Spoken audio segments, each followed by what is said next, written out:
My brother claimed I owed $127,000 in family back taxes on my inherited property and demanded I sign it over to him. Then I discovered he'd been planning this with our CPA father for months. Hi everyone. Today's story will blow your mind, but really quick, if you enjoy this content, hit that subscribe button. Channel's been a bit quiet lately, and your support keeps it all going. Let's jump in. Original post. I, 29M, never thought I'd be writing something like this, but I'm desperate and need advice. My older brother Stephen, 31M, just presented me with documents claiming I owe our family $127,000 in back taxes related to property I inherited from our grandmother. He's demanding I transfer ownership of the property to him to settle this supposed debt. I'm shaking as I type this because the documents look official and I don't know what to do. Let me provide the full background because I think the details matter. 2 years ago, our grandmother Eleanor passed away after a long battle with cancer. I was devastated. She basically raised me after our parents divorced when I was 12. During her final years, I was the one who drove her to chemotherapy appointments, helped her manage her rental property, and spent weekends keeping her company when she could no longer leave the house. Stephen, on the other hand, would show up maybe once every 2 months, usually when he needed money for whatever his latest venture was. When her will was read, I was shocked to learn she'd left me her rental property in Portland, a duplex worth approximately $450,000 that generates $2,800 per month in rental income. Stephen received her jewelry collection, which appraised at around $15,000, and some savings bonds worth another $10,000. He was furious, screaming at the lawyer that this was blatant favoritism and that Grandma had lost her mind in her final days. He stormed out of the office and didn't speak to me for 3 months. Our father, Robert, 59M, is a CPA who runs his own accounting firm. He's always handled the family's finances, including tax preparation for everyone. Even after the divorce, Mom trusted him with her business taxes because, whatever else he is, he's good with numbers. Dad stayed neutral during the will reading, just nodding and taking notes. Fast forward to last Tuesday. I was working from home when I heard aggressive knocking at my door. It was Stephen, holding a thick manila folder and wearing this strange smile. "We need to talk about your debt to the family," he said, pushing past me into my apartment. He spread out dozens of documents on my kitchen table. There were spreadsheets, calculations, official-looking forms on Dad's CPA firm letterhead, all detailing something called family tax optimization obligations. According to Stephen, while I was living at home during college and for 2 years after while starting my business, Dad had structured the family taxes to benefit me. This apparently resulted in the family paying significantly more in taxes than necessary, with the understanding that this would be repaid when I had the means. The documents showed yearly amounts from 2017 to 2022, with detailed line items like income attribution adjustment, dependent benefit recapture, and strategic filing differential. Each year showed amounts between $15,000 and $23,000, with compound interest calculated at 8% annually. The total came to exactly $127,453.67. "Where are you getting these numbers?" I asked, trying to make sense of the papers. "Dad's been tracking this for years," Stephen replied. "You benefited from tax strategies that cost the rest of us money. Now that you have assets, it's time to settle up. Lucky for you, I'm willing to take the property off your hands and call it even." I asked to see the actual tax returns these calculations were based on, but Stephen claimed those were confidential family documents protected by attorney-client privilege. Dad is also a tax attorney. He said I could either trust the calculations or hire my own forensic accountant to verify them, at my own expense, of course. The packet included several documents for me to sign. A family financial reconciliation agreement, acknowledging the debt. A quitclaim deed transfer form with Stephen listed as the grantee. A release of claims stating I wouldn't pursue any action against family members. Something called a confession of judgment that would allow immediate collection if I defaulted. Stephen had thought of everything. He'd even included a letter from Dad's firm confirming the calculations were accurate based on available family financial records, and that payment in full is expected to maintain family harmony. I make $75,000 a year at my job, which is decent but not spectacular. The rental income from Grandma's property covers the mortgage, taxes, insurance, and maintenance with a small profit. Without that income, I'd be struggling. There's no way I could pay $127,000 even if I wanted to. "This is insane," I told Stephen. "I never agreed to any of this. I was a kid living at home, then a struggling entrepreneur. Parents don't charge their children back taxes." Stephen's face darkened. "You always were ungrateful. Do you know how much I sacrificed while you were getting your special treatment? I worked 2 jobs to pay my own expenses while Dad was sheltering your income. Now I'm giving you an easy out. Sign the property over and we're square. Otherwise, I'll have to pursue legal remedies. He left me with a deadline. Sign the documents by the end of the month or he would file a lien against the property and pursue collection through the courts. He claimed Dad fully supported this action and would testify about the tax arrangements if necessary. I've tried calling Dad 6 times since Tuesday. His secretary says he's in meetings and will return my call, but he hasn't. I drove to his office, but security said I wasn't on the approved visitor list. Even Mom, who's been divorced from him for 15 years, can't get through to him.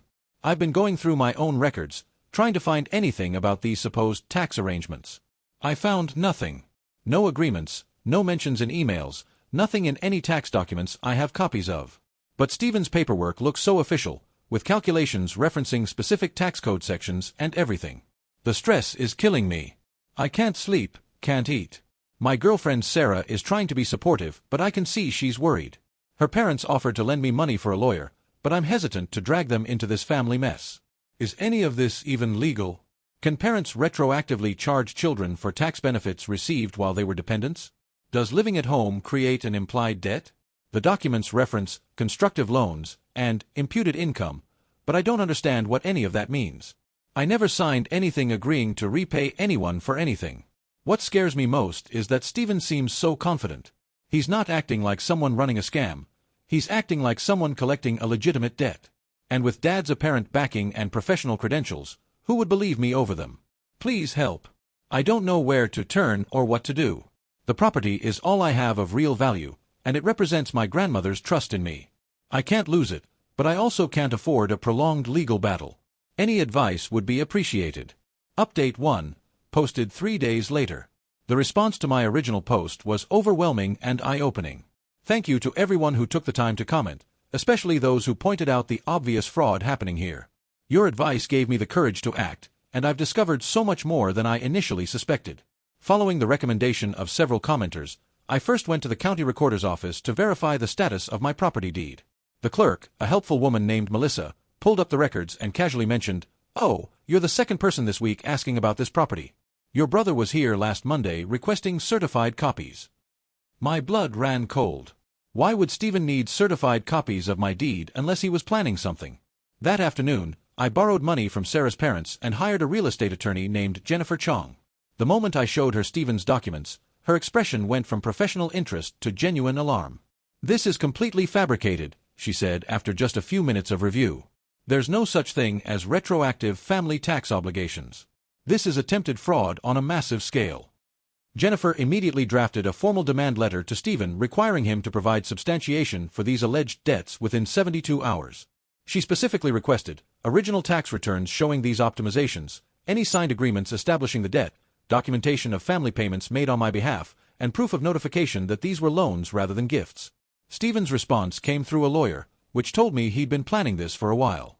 Instead of tax documents, his attorney sent over what they claimed were family loan agreements, dated from 2018 to 2020. These documents supposedly showed that I had borrowed money from a Robertson family trust for living expenses and business startup costs, with the loan secured by future inherited assets. Here's where it gets interesting. I never signed these documents. The signatures were clearly forged, and not even competently. My actual signature from that time period has a distinctive loop in the J of James that these forgeries completely lack. Jennifer had her handwriting expert take a preliminary look, comparing them to apartment leases and employment documents from the same years. His initial assessment: these are amateur forgeries, likely traced from a different document. But the real bombshell came when I finally confronted Dad. After being dodged for days, I showed up at his house at 6 a.m. and refused to leave until he talked to me. What he said, which I recorded on my phone, thank God for single-party consent laws, will haunt me forever. "Listen, James," he began, not even trying to deny anything. "Stephen has struggled his whole life while everything came easy to you. You got the looks, the brains, the girlfriend, and now the property. This is just evening things out. By forging documents, by stealing from me." I couldn't believe what I was hearing. He shrugged. "No court will take your word over mine. I'm a respected CPA with 40 years of experience. I've kept 2 sets of books for the family finances, one showing gifts to both of you, another showing loans only to you. Stephen deserves that property. He's the one who stayed local, who visited me regularly, who named his son after me. I visited Grandma regularly. That's why she left me the property. I protested. And that was her mistake, Dad said coldly. Family assets should be distributed equally. Since she failed to do that, we're correcting her error. The conversation deteriorated from there, with Dad essentially admitting they'd been planning this since the will reading. He'd been poisoning the well with extended family, telling everyone I was irresponsible with money, that I'd borrowed extensively and never paid it back, that I was taking advantage of family generosity. Meanwhile, Stephen was portrayed as the responsible older brother who sacrificed for the family. After leaving Dad's house, I immediately went to the police. The detective who took my report seemed skeptical at first. Family financial disputes usually aren't criminal matters. But when I showed him the forged documents and played the recording of Dad's confession, his demeanor changed completely. This is multiple felonies, he said. Forgery, fraud, conspiracy, attempted grand theft. We'll need to investigate. The stress of all this has been overwhelming. Sarah has been incredible, but I can see it's taking a toll on her too. We've basically moved into her apartment because I don't feel safe at mine anymore. Stephen has been driving by at odd hours, and I've caught him on my doorbell camera trying to peer through windows. The property management company called yesterday with disturbing news. Stephen showed up at the rental property claiming to be the new owner and demanding the tenants pay rent directly to him. He had official-looking documents and everything. Thankfully, the property manager, Tom, has worked with me since I inherited the building and called me immediately. We had to send a formal cease and desist letter and notify the tenants about the situation. What hurts most is the family fallout. My cousin Michael called last night to express his disappointment in my behavior. Apparently, Stephen and Dad have been telling everyone that I'm refusing to repay significant loans and using legal technicalities to avoid my obligations. My Aunt Patricia, Dad's sister, sent me a long text about how family takes care of family, and how ashamed Grandma would be of my selfish behavior. The irony is that I have emails and texts from over the years thanking me for taking care of Grandma, acknowledging that Stephen was absent, praising me for starting my business without asking for help. But now, suddenly, the narrative has completely changed. Jennifer says we have a strong case, both civilly and criminally. The forged signatures alone are serious felonies, and the conspiracy charge could add significant time. She's working with the prosecutor's office to coordinate our civil lawsuit with their criminal investigation. I've also hired a forensic accountant to review my actual tax returns from those years. Preliminary findings show that not only were there no special tax optimizations done for my benefit, but I actually paid more in taxes than necessary because Dad insisted on filing my returns in a way that benefited his other client strategies. I was essentially subsidizing his practice without knowing it. This is far from over. Stephen's attorney has indicated they plan to file a lawsuit regardless of the criminal investigation. They're claiming the property transfer to me was done under undue influence since Grandma was sick, and that family loans create an equitable interest in inherited assets. It's all legal nonsense, but it means more attorney fees and more stress. I'll update again when there are major developments. For now, I'm focusing on protecting myself and the property while letting the legal system do its work. To those who asked why I didn't just pay them off to make this go away, it's not about the money anymore. It's about stopping them from stealing what Grandma wanted me to have and showing them that family doesn't mean you can commit crimes without consequences. Update 2, posted 2 weeks later. I need to document everything that's happened in the past 2 weeks while it's still fresh in my mind. My lawyer says this level of detail could be important for both the criminal and civil cases. Apologies for the length, but there's so much to cover. 5 days after my last update, I was served with legal papers at work. In front of my entire office, a process server handed me a thick envelope and loudly announced, "You've been served in the matter of Robertson versus Robertson." My boss pulled me aside later, concerned about what kind of trouble I was in. I had to explain the entire situation, and while he was sympathetic, I could see him mentally calculating the potential disruption to our workplace.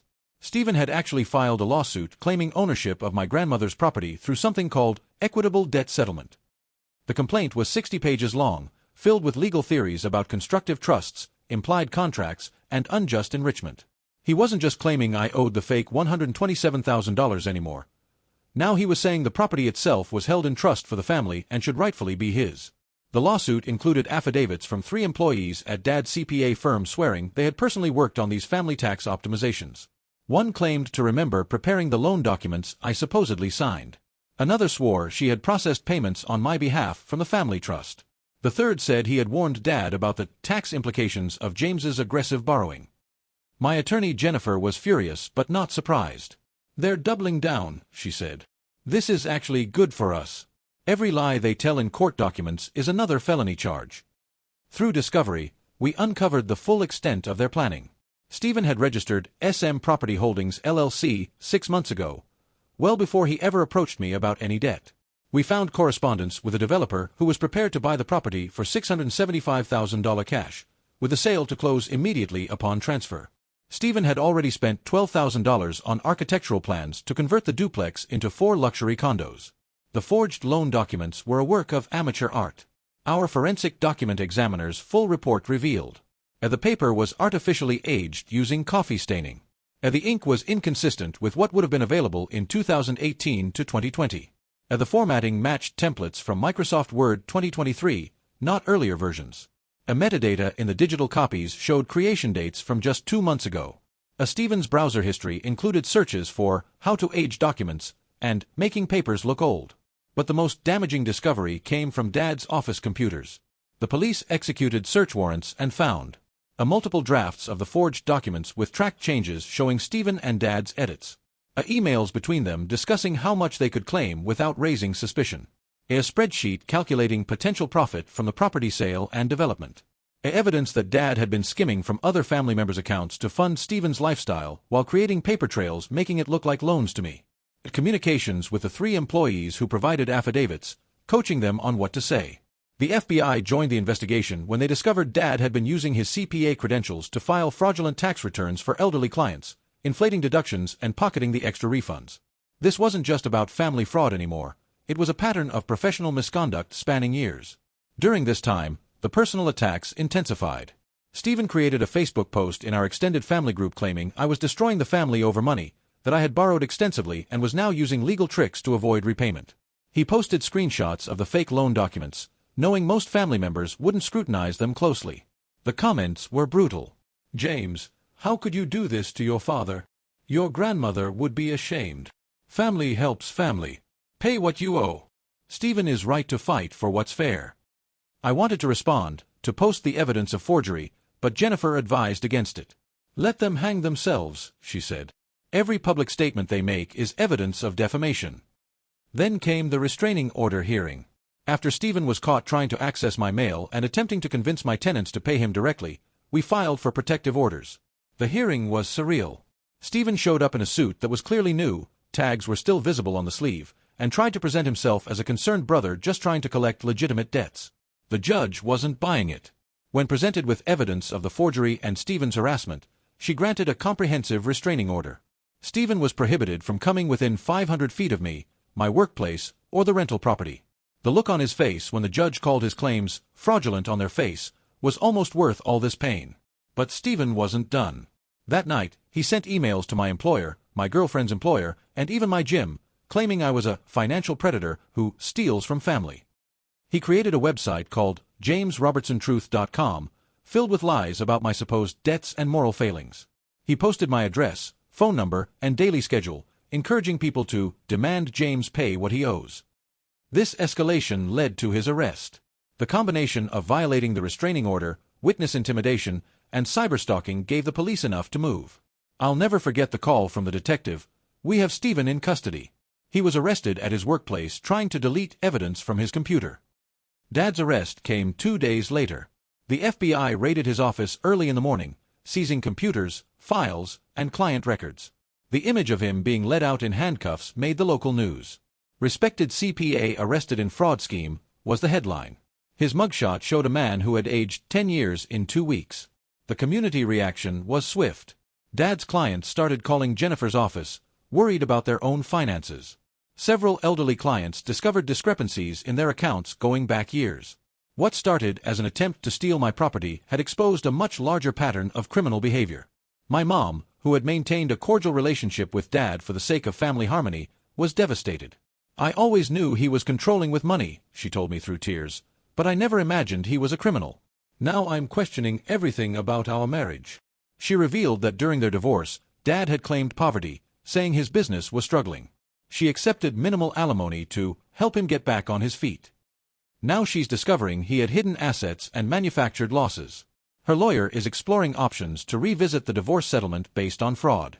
The financial impact on Stephen has been immediate. His wife, Rebecca, filed for divorce and froze their joint accounts. His employer placed him on administrative leave pending the outcome of criminal charges. The property developer withdrew their offer, not wanting to be associated with the scandal. The $12,000 he spent on architectural plans is gone. The extended family is slowly learning the truth. My cousin Lisa, an attorney herself, reviewed the documents and was appalled. "These are obviously forged," she told the family group. "I can't believe you all fell for this." She's been instrumental in correcting the narrative, though some relatives remain convinced I must have done something wrong. Current status: both Stephen and Dad are out on bail with strict conditions. They're prohibited from contacting me, accessing any financial documents related to the case, or discussing the matter on social media. Stephen has already violated these conditions twice by having friends post on his behalf, adding to his legal troubles. The criminal cases are moving forward. The prosecutor is confident about convictions based on the evidence. Multiple felony charges for each of them, with potential sentences of 5 to 10 years. The FBI's investigation into Dad's client fraud keeps expanding as more victims come forward. The civil lawsuit has been amended to include my counterclaims for defamation, intentional infliction of emotional distress, and abuse of process. Jennifer says we have one of the strongest cases she's ever seen. "They documented their own crimes," she marvels. "It's like they wanted to get caught." The rental property remains secure, though I've had to invest in upgraded security systems and cameras. The tenants have been understanding and patient. I gave them a small rent reduction for the inconvenience of dealing with Stephen's harassment. They've agreed to testify about his attempts to collect rent fraudulently. Through all of this, Sarah has been my anchor. Her parents have covered my legal fees, refusing to let me face this alone. "Family takes care of family," her father said pointedly, "and you're family to us now." Their support has meant everything when my own family has been trying to destroy me. I'm in therapy now, trying to process the betrayal and trauma. My therapist says what I'm experiencing is similar to what cult survivors go through, the complete upheaval of everything I believed about my family. Some days are harder than others. I still wake up sometimes thinking this has all been a nightmare. But I'm surviving. The property is safe. The truth is coming out. And justice, while slow, appears to be working. I'll update again when there are major developments in the criminal cases. For now, I'm focusing on healing and moving forward with the people who actually care about me, not just what they can take from me. Update 3, posted 1 month later. The wheels of justice turn slowly, but they do turn. This past month has brought revelations, resolutions, and a reckoning that has fundamentally changed everything I thought I knew about my family. I'm writing this from a place of exhaustion but also relief. Stephen's criminal trial was set to begin next week, but 3 days ago, his lawyer contacted the prosecutor about a plea deal. The evidence was overwhelming, and Stephen finally realized he was facing serious prison time. In exchange for a guilty plea to fraud and attempted grand theft, other charges would be dropped. The prosecution agreed, with conditions. During the plea hearing, Stephen had to allocute, describe in detail what he had done. Standing in court in an orange jumpsuit, he couldn't make bail after his third violation, he admitted to forging loan documents with the intent to defraud me, conspiring with our father to steal property through false pretenses, creating fraudulent business entities to facilitate the theft, harassing and intimidating witnesses, violating restraining orders multiple times. The judge was particularly harsh during sentencing. "You betrayed the most fundamental trust that exists, that between siblings," she said. "Your elaborate scheme showed planning, persistence, and a complete disregard for both the law and family bonds." She sentenced Stephen to 3 years in state prison with 18 months suspended, contingent on successful completion of probation and payment of restitution. Stephen's reaction was pitiful. He broke down sobbing, claiming I had stolen his birthright, and that Grandma had been manipulated into leaving me the property. Even facing prison, he couldn't accept responsibility. The judge cut him off mid-rant, reminding him that fraud is not a remedy for perceived unfairness in inheritance. Dad's case was more complex due to the federal charges. The FBI's investigation had uncovered a decade-long pattern of client fraud totaling over $200,000. Elderly clients trusted him with their life savings, and he systematically stole from them in small amounts he thought wouldn't be noticed. One victim, an 82-year-old widow, had lost $30,000 earmarked for her grandchildren's education. Dad initially maintained his innocence, hiring a high-profile defense attorney and preparing for trial. But when his lawyer saw the evidence, particularly the emails explicitly planning the fraud against me, he strongly recommended a plea deal. Dad agreed to plead guilty to wire fraud, tax fraud, and conspiracy charges. His sentencing was last Tuesday. The federal judge reviewed victim impact statements from 17 elderly clients who had been defrauded. Several spoke in person, describing how they had trusted Dad for decades, how he had attended their spouses' funerals and their grandchildren's graduations, all while stealing from them. When it was my turn to speak, I talked about more than the attempted theft. I described how Dad had weaponized family relationships, how he had turned relatives against me with lies, how he had corrupted Stephen's sense of entitlement into criminal action. He didn't just try to steal property, I said. He tried to steal my grandmother's love and trust, to retroactively poison her final gift to me. Dad was sentenced to 5 years in federal prison with no possibility of early release. He must pay full restitution to all victims, over $200,000, and will never practice accounting again. At 59, his professional life is over.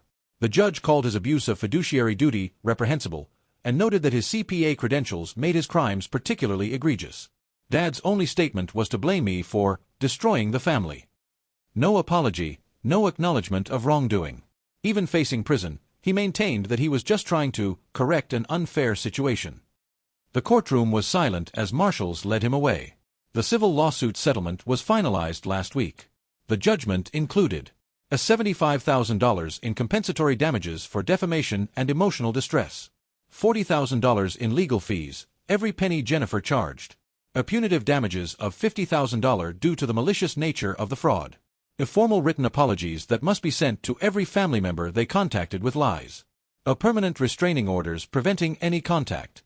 Since neither Stephen nor Dad has liquid assets, Dad's were frozen for victim restitution, I'll receive payments through wage garnishment and asset seizure. I don't expect to collect the full amount, but that was never the point. This was about justice and protecting what Grandma left me. The family dynamics have shifted dramatically. The relatives who supported Stephen and Dad have gone quiet, though few have apologized. Aunt Patricia sent a terse message saying she may have been hasty in her judgment. Cousin Michael admitted he should have looked at the documents more carefully before taking sides. But others have stepped forward with their own stories. My Aunt Helen revealed that Dad had handled her deceased husband's estate and she now suspects he skimmed from it. Cousin David discovered discrepancies in a family trust Dad managed. The full extent of his betrayals may never be known. Mom has been vindicated in her long-held suspicions about Dad's financial manipulations during their marriage. Her lawyer successfully reopened their divorce settlement based on fraud, and she's expected to receive significant additional assets. I always knew something was off, she told me. But he made me feel crazy for questioning him. Stephen's ex-wife Rebecca and I have developed an unexpected friendship through this ordeal. She's been incredibly strong, managing the divorce while protecting their children from the worst of the scandal. I've set up education funds for my nephews. They shouldn't suffer for their father's crimes. Rebecca cried when I told her, saying it was more grace than Stephen ever showed anyone. The rental property is not only safe but thriving. The notoriety actually helped in a strange way. When one unit became vacant, I had dozens of applications from people who had followed the case and wanted to support someone who stood up to family fraud. I selected tenants based on merit, not sympathy, but it was heartening to see the community support. I've used some of the rental income to upgrade security throughout the building. Every entrance has cameras, all locks have been changed to smart locks, and I've hired a property management company to create another layer between me and any potential harassment. The property that Stephen tried to steal is now more secure than ever. Therapy has been essential in processing this trauma. My therapist helped me understand that my father and brother likely have narcissistic personality disorders, viewing others only in terms of what they can provide. The entitlement, the lack of empathy, the willingness to destroy relationships for personal gain, it all fits a pattern. You were not just defending property, my therapist explained. You were defending your right to exist independently of their control. That framing has helped me process the guilt I sometimes feel about sending family members to prison. They made their choices. I simply refused to be their victim. Sarah and I got engaged last month. Her parents joke that after seeing me handle the worst possible family situation with grace and determination, they have no concerns about me joining their family. The proposal was simple and private. After everything, I wanted something just for us, untainted by drama. We're planning a small wedding with only the family members who supported us through this ordeal. Stephen won't be invited, obviously, and Dad will be in federal prison. It's sad but also freeing. We're building our own family now, one based on trust and genuine love rather than manipulation and entitlement. The grandmother's property will eventually be our home. We're planning to move into one unit after the wedding and continue renting the other. It feels right to live in the place Grandma left me, to build our life on the foundation of her love and trust. Stephen wanted to turn it into luxury condos, We're going to fill it with family and laughter. I've learned so much through this experience. Document everything, always. My habit of keeping emails and texts saved me. Trust your instincts. Something felt wrong from the beginning, and I should have trusted that feeling sooner. A real family shows up when things get hard. Sarah's parents, Rebecca, the cousins who investigated the truth, they're my real family. Standing up to bullies is hard but necessary. Giving in would have only enabled more abuse. Professional credentials don't equal trustworthiness. Dad's CPA license made his crimes possible. Justice takes time but is worth pursuing. The truth does come out eventually. Looking back, the saddest part isn't the attempted theft or even the prison sentences. It's the waste. Stephen had abilities and opportunities. Dad had a successful practice and respected position. They threw it all away for greed and pride.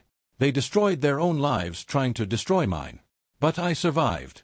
More than that, I thrived. I kept the property, found my chosen family, and discovered strength I didn't know I had. Grandma's gift wasn't just the building. It was the opportunity to stand up for myself and prove worthy of her trust.